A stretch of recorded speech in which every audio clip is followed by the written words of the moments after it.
Hello, good morning all of you. कैसे हैं आप सभी लोग? आशा करती हूँ कि सभी लोग खैरियत से होंगे और मेरी वीडियोस से लगातार अपनी तैयारी में चार चांद लगा रहे होंगे। तो जैसा कि आप लोग जानते हैं कि हम लोगों ने इससे पहले 5 क्वेश्चन पेपर सॉल्व कर लिए और आज हम 6वां क्वेश्चन पेपर सॉल्व कर रहे हैं।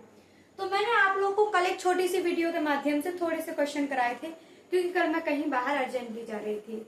लेकिन आज हम उससे आगे के सारे क्वेश्चन सॉल्व करेंगे। कल हमने एमसीक्यूज लिखवाए थे, आज हम फिर एमसीक्यूज लिखेंगे। बच्चे देखिए, मेरे बोर्ड पर किसी ने मुझे कॉम्प्लीमेंट दिया है, बहुत अच्छे। मुझे नहीं पता कि ये किसने दिया, मैं तो कल पूरा टाइम घर से बाहर ही थी। जब मैंने अभी देखा है तो मुझे ये दिखाई दिया कि बोर्ड पे किसी ने लिखा है। तो जिसने भी लिखा है उसके लिए बहुत बहुत थैंक यू।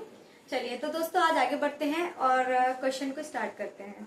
तो पहला क्वेश्चन है ये।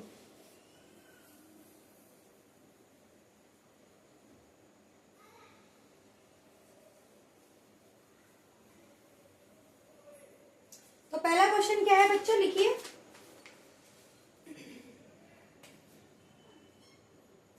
पहला क्वेश्चन है आपके लिए, cosec 75 plus theta minus sec 15 minus theta minus के है 10 55 प्लस थीटा प्लस के है कॉट 35 माइनस थीटा का मान है। यानी कि वो बोल रहा है कि इस क्वेश्चन को सॉल्व कीजिए और वैल्यू को फाइंड कीजिए कि इसका आंसर क्या आएगा। तो मैं आपको आंसर बता देती हूँ कि इसका आंसर 0 आएगा। अब मैं बताती हूँ कि इसका आंसर 0 कैसे आएगा। देखिए, सबसे पहले मैंने आप लोगों को यहाँ पर कुछ चीजें बताई थी जो मैं आप लोगों को फिर बता रही हूँ। Sine 90 minus theta, cos 90 minus theta, tan 90 minus theta, sec 90 minus theta, cosec 90 minus theta और कॉट 90 माइनस थीटा। इनकी वैल्यू मैंने आपको क्या बताई थी बेटा? साइन का कॉस हो जाता है, कॉस का साइन हो जाता है, टेन का कॉट हो जाता है, कॉट का टेन हो जाता है, सेक का कोसेक हो जाता है और कोसेक का सेक हो जाता है। ये वैल्यूज मैं आपको बता चुकी थी। इसका मतलब क्या है? आपको मैंने चतुर्थांश कराया था ये, जिसमें मैंने आप लोगों को बताया था कि 90 माइनस थीटा पर यहाँ पर सारी वैल्यूज प्लस होती हैं, लेकिन जो ट्रिग्नोमेट्रिक अनुपात होते हैं वो चेंज हो जाते हैं, अपने जस्ट उल्टे हो जाते हैं।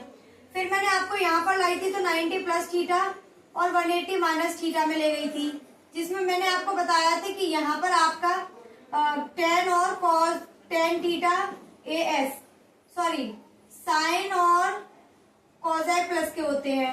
फिर यहाँ पे आए थे तो 180 प्लस थीटा और 270 माइनस थीटा, तो यहाँ पर टेन और कॉट प्लस के होते हैं। फिर यहाँ पर आए थे हम 270 प्लस थीटा और 360 माइनस थीटा, तो यहाँ पर कौन प्लस होता था बेटा? कॉस और सेक। और जैसे ही हम ऊपर पहुंचते थे यहाँ पर तो 360 प्लस थीटा, इसमें सारे के सारे क्या होते थे? प्लस। तो आई होप आप लोगों को ये सारे समझ में आ गए होंगे। मैं इससे पहले आपको कई बार करा चुकी हूँ। तो चलिए हम इसी में से सेम इसी तरीके से सबको 90 में चेंज करेंगे और इनमें चेंज कर लेंगे। अब देखिए कैसे करेंगे।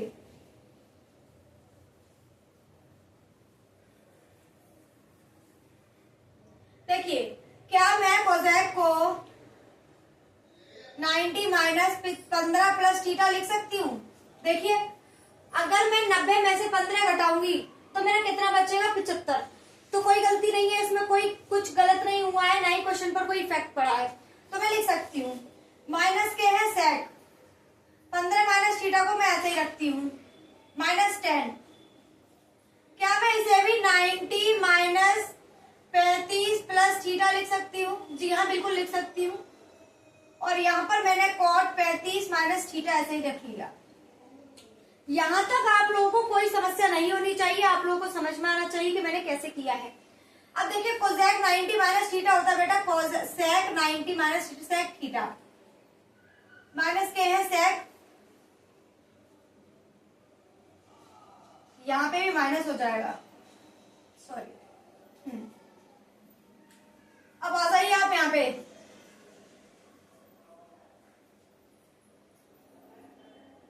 यहाँ भी माइनस हो जाएगा। यहाँ पे लिखेंगे हम 10 की, यहाँ पे लिखेंगे हम क्या? कॉट आ जाता है, कॉट 35 माइनस थीटा माइनस के हैं कॉट, प्लस के हैं कॉट 35 माइनस थीटा। देखिए ये इससे कैंसिल हो गया, ये इससे कैंसिल हो गया, आपका आंसर आ गया 0। आई होप ये क्वेश्चन आप लोगों को समझ में आ गया होगा। इस क्वेश्चन में ऐसा कुछ भी नहीं था जो समझने लायक नहीं था। चलिए इस क्वेश्चन को उतार लीजिए और नेक्स्ट क्वेश्चन को करने की कोशिश करते हैं।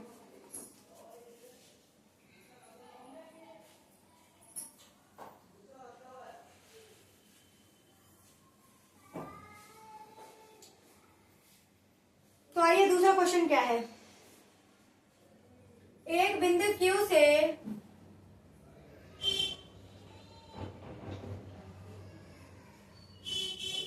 एक वृत्त पर स्पर्श रेखा की लंबाई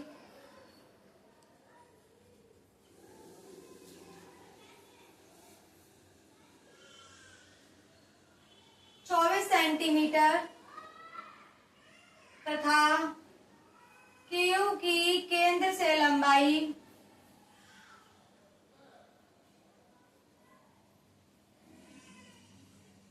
25 सेंटीमीटर है। वृत्त की त्रिज्या है।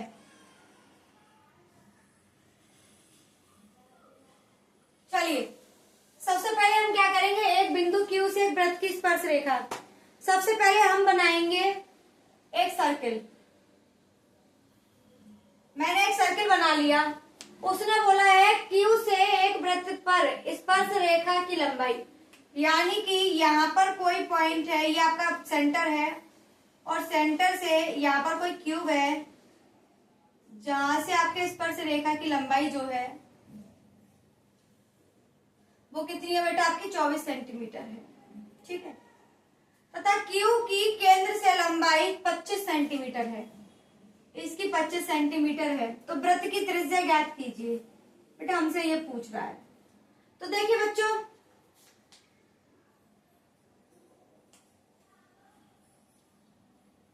ये यहाँ पर कितने का एंगल बना रहा है बेटा, ये यहाँ पर 90 का एंगल बना रहा है। जब ये यहाँ 90 का एंगल बना रहा है तो ये क्या होगी बेटा, इसमें पाइथागोरस प्रमेय लगा देंगे। ये आपका लंब, ये आपका कर्ण और ये आपका आधार। लगा दो बेटा पाइथागोरस प्रमेय, लगा दीजिए। पाइथागोरस प्रमेय लगाने पर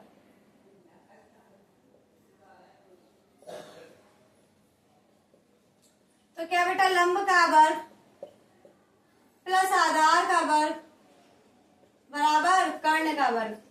तो देखिए बेटा, ये आपका लंब क्या है, आपका 24 का स्क्वायर, आधार कितना बेटा आपका r स्क्वायर, कर्ण कितना आपका बेटा 25 का स्क्वायर।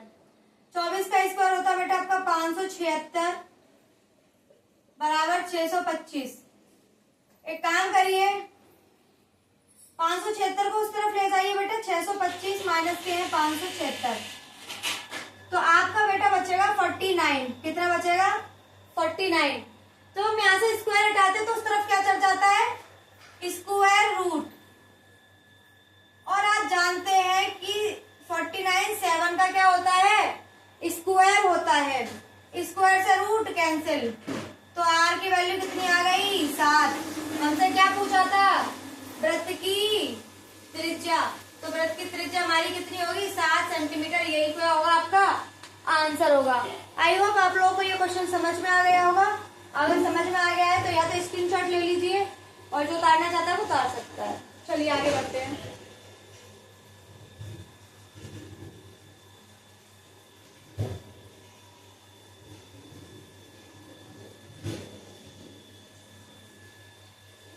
आगे देखिए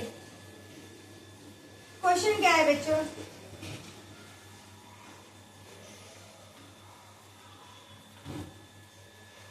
क्वेश्चन है आपका ये, 1 से 10 तक की धनात्मक सम संख्याओं का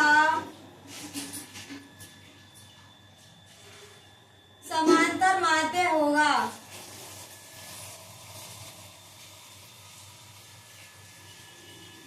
बेटा ये क्वेश्चन मैं आप लोगों को पिछले 2 पेपरों में और करा चुकी हूँ स्टार्टिंग के ही, उनमें सेम क्वेश्चन पूछा गया था। तो चलिए इसे सॉल्व करते हैं। सबसे पहले तो मैं आप लोगों से पूछूंगी सम संख्या क्या होती हैं। बहुत सारे बच्चे ऐसे होते हैं जिन्हें सम संख्या ही पता नहीं होती है। तो सम संख्याएं वे होती है जिनमें 2 से डिवाइड चला जाता है। उसने बोला है 10 तक धनात्मक सम संख्याएं, यानी कि हमें पॉजिटिव सारी की सारी क्या लेनी है, इवन नंबर लेने हैं। तो हमारे पॉजिटिव इवन नंबर क्या होते हैं बेटा, 1 से 10 तक 2, 4, 6, 8, 10। ठीक है, अब उसने बोला है कि इनका समांतर माध्य निकालिए। तो बेटा आपका जो समांतर माध्य होता है वो क्या होता है, वो होता है बेटा संख्याओं का योग, संख्या का योग बट्टे कुल संख्या। तो सारी संख्याएं लिख लेंगे बेटा, यहाँ पर इनको जोड़ देंगे, 2, 4, 6, 8, 10 और टोटल हमारे पास संख्याएं कितनी है, 1, 2, 3, 4, 5। डिवाइड देंगे बेटा हम 5 का। आई होप यहाँ तक आप लोगों को समझ में आ गया होगा, कोई दिक्कत, कोई परेशानी, कोई समस्या नहीं होनी चाहिए। तो यहाँ पर आपका बनता है 10, 20, 30, 30 बट्टे 5, 5 से डिवाइड लगाइए बेटा, आपका कितना बचा, 6। यानी कि जो आपका समांतर माध्य है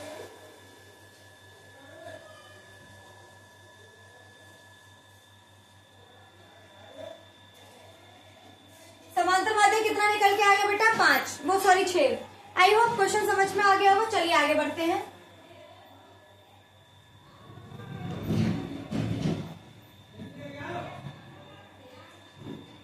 देखिए नेक्स्ट क्वेश्चन क्या है।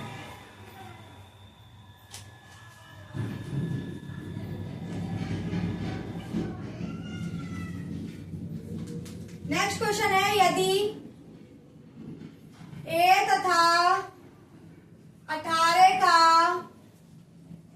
एलसीएम 36 है तथा a तथा 18 का एलसीएम 2 है, तो a का मान होगा। तो चलिए मैं आपको पहले भी इससे रिलेटेड कई क्वेश्चन करा चुकी हूँ कि अगर इस तरीके के क्वेश्चन बने तो आपको कौन सा फॉर्मूला अप्लाई करना है। तो बेटा इसके लिए फॉर्मूला होता है आपका दोनों संख्याओं का गुणनफल, पहली संख्या तथा दूसरी संख्या, मल्टीप्लाई दूसरी संख्या बराबर होगा HCF मल्टीप्लाई LCM। तो बेटा पहली संख्या को मान लो a मान लिया, दूसरी को b मान लिया, तो ये बराबर होगा HCF इंटू LCM के। तो हमारे पास इसमें पहली संख्या कितनी है बेटा, a, मान लो मैंने इसे a मान लिया, a की वैल्यू a है, b की वैल्यू 18 है, HCF और LCM बेटा हमें गिवन है 36 और 2। समझ में आ गया। तो चलिए देखिए 18 का डिवाइड लगाएंगे इसमें, 36 मल्टीप्लाई 2 बट्टे 18 लगाइए, 18 दूनी 36, 2 दूनी 4, a की वैल्यू कितनी आ गई, 4। अगर हमारी एक संख्या 18 है तो दूसरी संख्या क्या होगी, 4। चलिए यहाँ तक आप लोग को समझ में आ गया होगा। तो आगे क्वेश्चन सॉल्व करने की कोशिश करते हैं।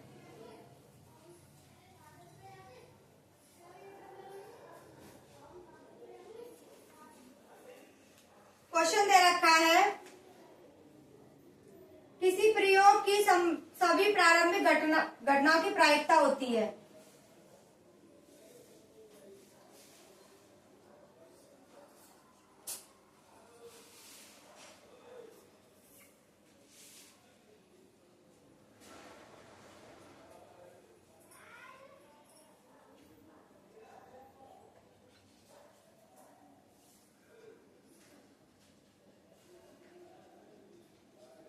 देखिए कोई भी प्रयोग जब हम करते हैं तो उसकी संभावना क्या हो सकती है, क्या प्रायिकता होगी। तो मान लीजिए P कोई हमारा प्रयोग है, तो P से अगर हम किसी भी चीज को प्रयोग करेंगे तो या तो वो 1 के बराबर होगी या 1 से छोटी होगी, या वो 0 से छोटी या 0 के बराबर होगी। ठीक है, तो हमारे पास जो आपका ये बनकर आएगा 1 आएगा, तो इसका आंसर हमेशा ही क्या होता है, 1। एक नंबर में पूछा जाता है, आपको आंसर लगा के आना 1। चलिए नेक्स्ट क्वेश्चन देखते हैं।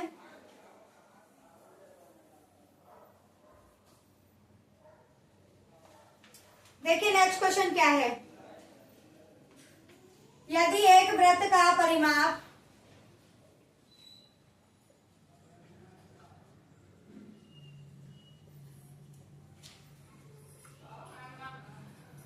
यदि एक वृत्त के परिमाप, वृत्त का परिमाप वर्ग के परिमाप के बराबर है,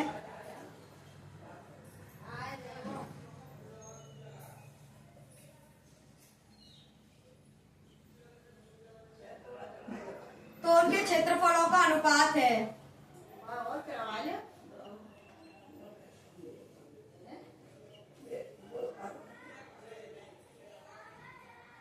चलिए इस क्वेश्चन को सॉल्व करते हैं कैसे किया जाएगा। तो ये क्वेश्चन देखिए बेटा कैसे होगा। उसने बोला एक वृत्त का परिमाप एक वर्ग के परिमाप के बराबर है। वृत्त क्या होता है बेटा? सर्किल। और उसका जो परिमाप है वो बराबर है एक वर्ग के। वर्ग क्या होता है बेटा? एक स्क्वायर। एक ऐसा शेप जिसकी चारों की चारों भुजाएं क्या है बेटा? बराबर होती हैं। उसने बोल दिया है कि इसका परिमाप वृत्त के परिमाप के बराबर है। तो बेटा देखिए वृत्त का जो परिमाप होता है वो हम वृत्त की परिधि को ही बोलते हैं। किसको बोलते हैं? परिधि को ही बोलते हैं। और वर्ग का परिमाप क्या होता है? चलिए मैं लिखवा देती हूँ, लिख लीजिएगा। मैं दोनों के फॉर्मूले राइट डाउन करा रही हूँ, आप राइट डाउन कीजिए। देखिए सबसे पहले वृत्त का क्षेत्रफल। तो बेटा वृत्त का जो क्षेत्रफल होता है वो होता है पाई आर स्क्वायर। और इसकी परिधि या परिमाप जो होता है वो होता है आपका 2 पाई आर। अब हम वर्ग पर आते हैं तो वर्ग का परिमाप या वर्ग का क्षेत्रफल होता है बेटा ए स्क्वायर। और जो परिमाप होता है वो होता है बेटा 4a। आई होप ये सारे फॉर्मूले आप उतार लेंगे। चलिए तो यहीं से उठाते हैं। उसने बोला वृत्त का परिमाप वर्ग के परिमाप के बराबर है। तो वृत्त का परिमाप कितना होता है? 2 पाई आर। मैंने इसे 2 पाई आर मान लिया। और जो वृत्त का परिमाप है, वर्ग का परिमाप है वो 4a है। 2 से 2 बार गया 2a। आर ए के नीचे ले आते हैं और 2/पाई ले लेते हैं। पाई की वैल्यू 22/7। 7 कहाँ जाएगा? ऊपर।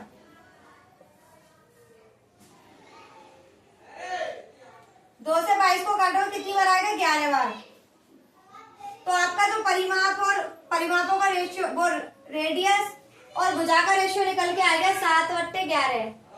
अब हम यहाँ से निकालेंगे क्या बेटा? उनके क्षेत्रफलों का अनुपात है। तो चलिए इनके क्षेत्रफलों का रेशियो निकाल लेते हैं। तो मैंने आप लोगों को क्षेत्रफल लिखा रखे हैं ऑलरेडी। क्षेत्रफल क्या है बेटा? वृत्त का क्षेत्रफल पाई आर स्क्वायर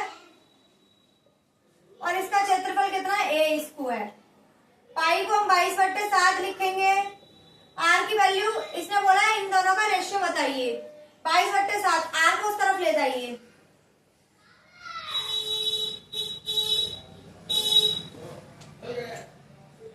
हम इतना क्यों कर रहे हैं? अगर हम इन दोनों को स्क्वायर कर दे तो हमारा निकल आएगा। छोड़िए ये सब। हमें इन दोनों का क्या निकालना है? एरिया निकालना है ना। चलिए तो यहाँ पर लिखेंगे वृत्त का क्षेत्रफल बट्टे क्या है? वर्ग का क्षेत्रफल। वृत्त का क्षेत्रफल कितना है बेटा? पाई आर स्क्वायर और ये है आपका ए स्क्वायर। पाई इंटू आर की वैल्यू कितनी है बेटा? 7 का स्क्वायर। ए की वैल्यू कितनी है बेटा? 11 का स्क्वायर। ठीक है। यहां से क्या करेंगे बेटा? 22/7 इंटू 7 का स्क्वायर। यहां से हो गया 121। 7 से एक साथ कैंसिल हो गया। 7 का मल्टीप्लाई कर देंगे बेटा। 7 दूनी 14, 7 दूनी 14 और 1 15। क्या कुछ कैंसिल हो रहा है? 11 से काटिए। 11 से गया 11 बार। 11 एकम 11, 11 चौक 44। 14/11 यानी कि 14:11 क्या हो गया बेटा? इनका अनुपात। इनके क्षेत्रफलों का अनुपात क्या निकल के आया? 14:11। आई होप आप लोगों को ये क्वेश्चन भी समझ में आ गया होगा। बेटा इसका आंसर है आपका बी। चलिए आगे देखते हैं।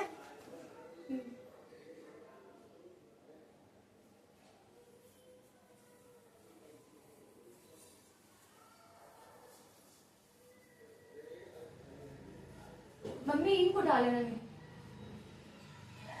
इंक वो मेरा इंक है, उठा ले। चलिए आगे का क्वेश्चन देखते हैं बच्चों। क्वेश्चन दे रखा है सेंटीमीटर, ऊंचाई 16 सेंटीमीटर वाले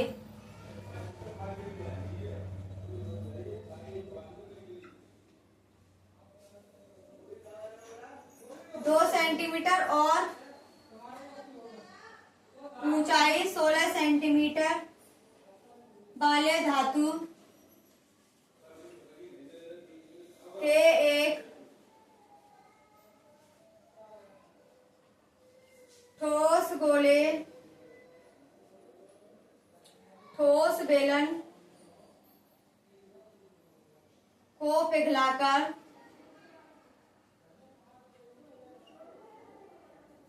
समान माप के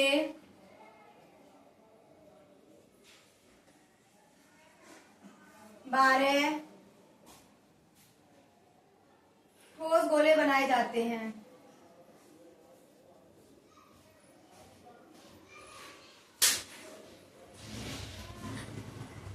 प्रत्येक गोले का व्यास है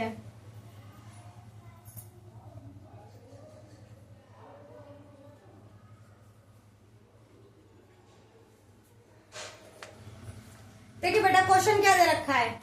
क्वेश्चन दे रखा है आधार व्यास 2 सेंटीमीटर, ऊंचाई 16 सेंटीमीटर वाले, यानी कि किसी भी कोई बेलन गिवन है हमें, ऐसे ही बनता है बेटा बेलन।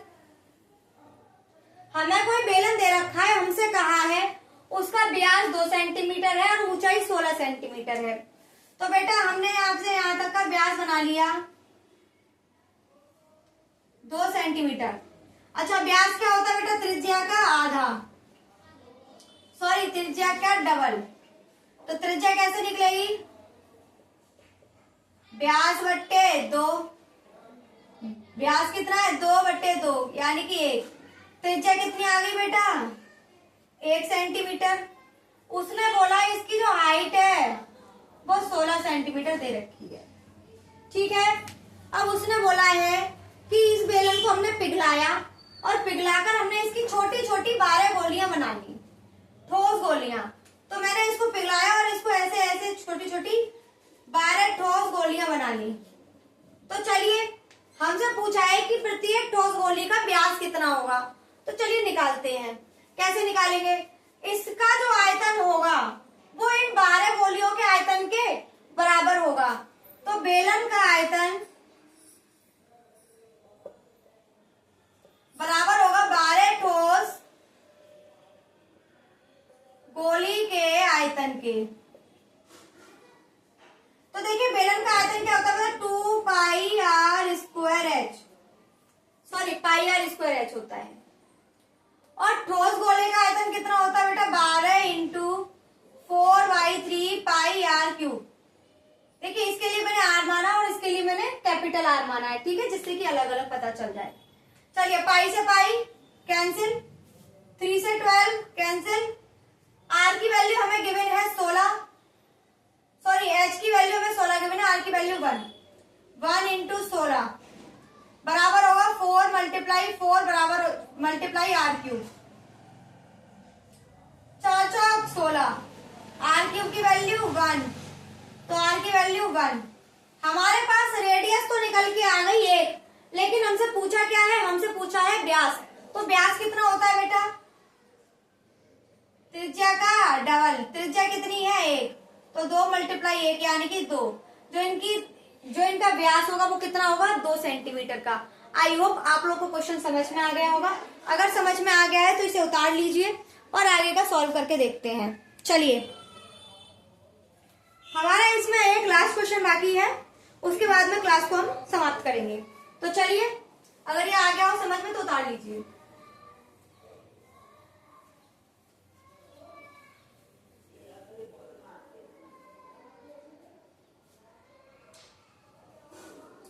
क्वेश्चन है एक ही आधार त्रिज्या आर वाले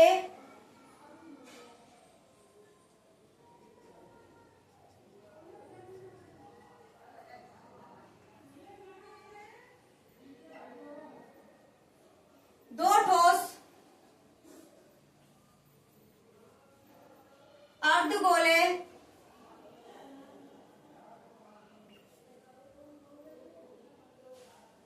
गोले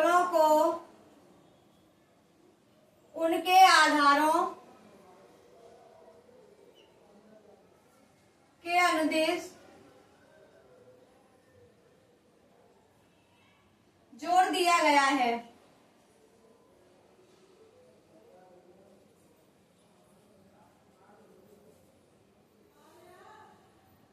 तब नए ठोस का वक्र पृष्ठीय क्षेत्रफल होगा।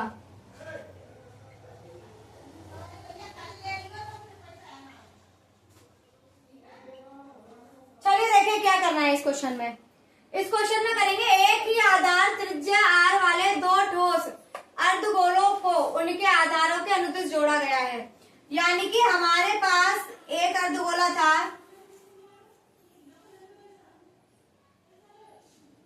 और इसी से हमने दूसरा जोड़ दिया ऐसे, ठीक है। एक ही आधार त्रिज्या r वाले, यानी कि दोनों की त्रिज्या कितनी है बेटा r।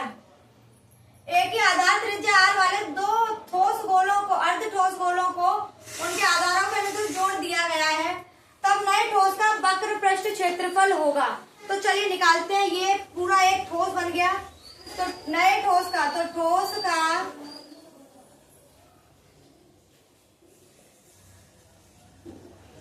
वक्र पृष्ठीय क्षेत्रफल जो बराबर होगा 2 गुणा अर्धगोले का वक्र पृष्ठीय क्षेत्रफल के। बेटा 2 अर्ध, यानी कि 2 का मल्टीप्लाई किया है। अर्धगोले का वक्र पृष्ठीय क्षेत्रफल कितना होता है 2 पाई r स्क्वायर। 2 का मल्टीप्लाई करेंगे 4 पाई r स्क्वायर। तो हमारे ठोस का क्षेत्रफल कितना आ गया 4 पाई r स्क्वायर। आई होप आप लोगों को ये क्वेश्चन समझ में आ गया होगा। अगर समझ में आ गया है और मेरा सेशन अच्छा लग रहा है तो please like share and subscribe करें, और मेरे साथ जुड़े रहें अपने पेपर की तैयारी को और मजबूत करने के लिए। इसी तरह से लगातार मेरा सहयोग करते रहें। चलिए आज हम क्लास को यहीं पर छोड़ते हैं। आपका बहुत बहुत धन्यवाद, शुक्रिया।